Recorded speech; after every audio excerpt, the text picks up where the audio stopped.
l'écoute. À l'écoute. Pour découvrir, apprendre, comprendre. Les Dragons, un balado en complément de l'album La soupe aux allumettes, écrit par Patrice Michaud et illustré par Guillaume Perrault, publié aux éditions Fonfon.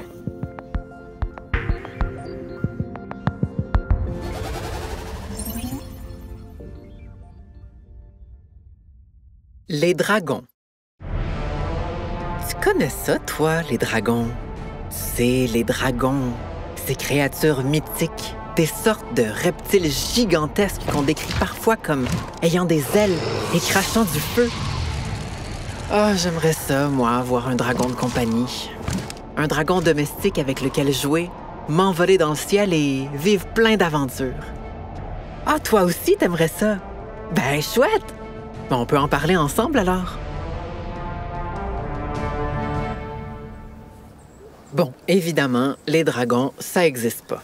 Enfin, ces dragons-là, les dragons des légendes, n'existent pas. Il y a sur Terre des animaux appelés les dragons ou varans de Komodo.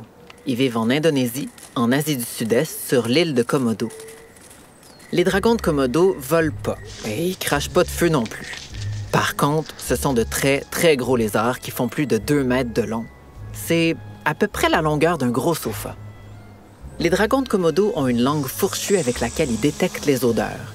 Et ils sentent terriblement mauvais.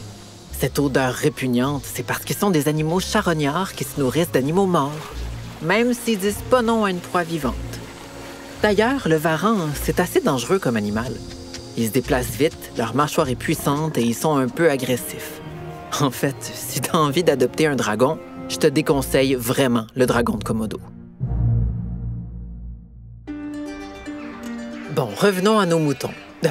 Nos dragons. Alors, qui sont les dragons de nos légendes? Les dragons existent dans l'imaginaire des humains depuis des milliers d'années, que ce soit en Europe, en Asie, au Moyen-Orient ou en Afrique du Nord. Mais ces légendes et la manière dont les dragons y sont représentés changent d'une région, d'une culture et d'une époque à l'autre. Par exemple, les dragons européens ont des ailes, mais les dragons asiatiques, eux, en ont pas. Et même sans ailes, ils peuvent voler. C'est magique quand même, hein? À l'inverse, plusieurs dragons d'Asie sont représentés avec une jolie barbiche sous le menton ou de longues moustaches. Mais les dragons européens n'ont pas cet attribut très élégant. Malgré leurs différences, tous ces dragons partagent des points communs. Le premier point commun, c'est que les dragons sont des créatures imaginaires. Alors, même si c'est pas possible d'en rencontrer en vrai, on peut s'amuser à les imaginer. Et c'est en utilisant notre imagination et en nous inspirant des légendes qu'on va, ensemble, donner vie à notre dragon de compagnie. Ça te tente? Ben, c'est parti! Alors, pour commencer, dans les histoires, les dragons ont toujours un corps long et sinueux qui évoque celui des serpents. Donc, pour commencer à imaginer ton dragon, tu as besoin d'un corps de serpent. Maintenant, quelle est la couleur des écailles de ton dragon? Moi, je pense que le mien serait rouge. Ensuite, les dragons sont des créatures hybrides, c'est-à-dire qu'ils sont formés à partir de plusieurs animaux. Les dragons légendaires ont souvent un corps de serpent, des pattes de tigre, des griffes d'aigle. Quand ils ont des ailes, elles sont inspirées des ailes de chauve-souris. Et pour la tête, ça dépend des goûts. Crocodile, lion ou chien, chameau, poisson. Il y a tellement de dragons différents à travers la planète et selon les cultures. Certains ont même un visage humain. Alors, pour ton dragon de compagnie, tu peux choisir la tête d'animal que tu préfères. Moi, je pense que j'irai avec une tête de chat.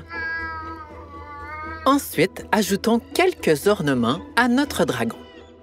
On peut lui ajouter des oreilles, des cornes, un panache, une crinière, une crête, une barbe ou des moustaches. Alors, à quoi ressemble ton dragon? Le mien a une tête de chat, des pattes de dinosaure et des cornes de gazelle. C'est le temps de penser à l'endroit où vit ton dragon, c'est-à-dire son environnement. Les options sont nombreuses, car vois-tu, certains dragons vivent dans le ciel, d'autres dragons marchent sur les nuages. Mais oui, pour vrai! C'est par exemple le cas de Shenlong, le dragon spirituel de la mythologie chinoise, qui commande au vent, aux tempêtes et à la pluie et qui fertilise la terre. D'autres, des dragons d'Europe surtout, apprécient davantage les grottes et les cavernes où ils gardent des trésors. Enfin, il y a les dragons qui préfèrent les cours d'eau, les lacs, les fleuves et les océans, dont ils sont les gardiens et les protecteurs. Le mien, il est comme ça. Il protège une cascade et un trésor. Maintenant, parlons des pouvoirs surnaturels de nos dragons. Le tien, il fait quoi? Est-ce qu'il crache du feu à la manière des dragons d'Europe? Est-il le maître de la pluie, du vent et des cieux, comme dans la mythologie chinoise? Ou peut-être est-il capable de se rendre invisible en suivant le modèle d'un dragon légendaire d'Iran? Bien sûr, ton dragon pourrait tout faire à la fois. C'est ça le pouvoir de ton imagination. Nous voici arrivés à la dernière étape. Que symbolise ton dragon? Quel rôle joue-t-il dans le monde? Les dragons d'Europe, ceux qui ont des ailes et qui crachent du feu, sont des créatures féroces, des monstres endormis qui gardent jalousement des trésors. En fait, les dragons d'Europe représentent souvent le mal, l'avarice et la destruction. En Asie, par contre, les dragons sont des créatures bénéfiques et protectrices. Ils portent chance et représentent la prospérité. Au lieu d'être de dangereux monstres cracheurs de feu, ils sont porteurs de savoirs anciens et protègent ceux qui les honorent. C'est drôlement fascinant, les dragons. Il en existe tellement de sortes différentes. À chaque culture son dragon, ses symboles et ses légendes. Et ce qui est le fun avec ces créatures imaginaires et hybrides, c'est qu'on peut en imaginer et en créer rien que pour nous. D'ailleurs, je crois que mon dragon-chat s'ennuie tout seul. Il faudrait que je lui imagine un ami. Voyons.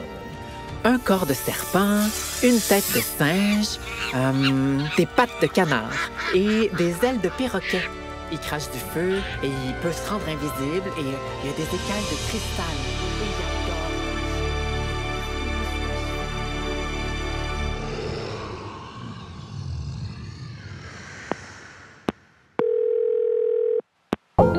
À l'écoute! À l'écoute. Pour découvrir, apprendre, comprendre. Ce balado est une production La Puce à l'oreille. Le projet À l'écoute est rendu possible grâce au soutien financier du gouvernement du Québec.